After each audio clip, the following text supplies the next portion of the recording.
Khubor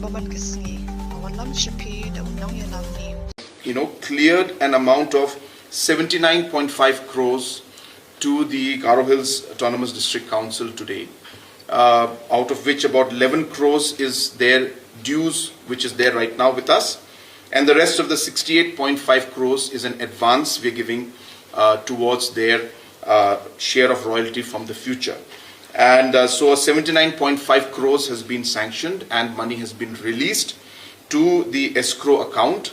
As you all know, an escrow account is a fancy name, but it's an account which is, in a way meant to be very, very particular for the salary disbursement, and an account which will be obviously, as I said, monitored in a manner so that the funds are used only for the salary purpose.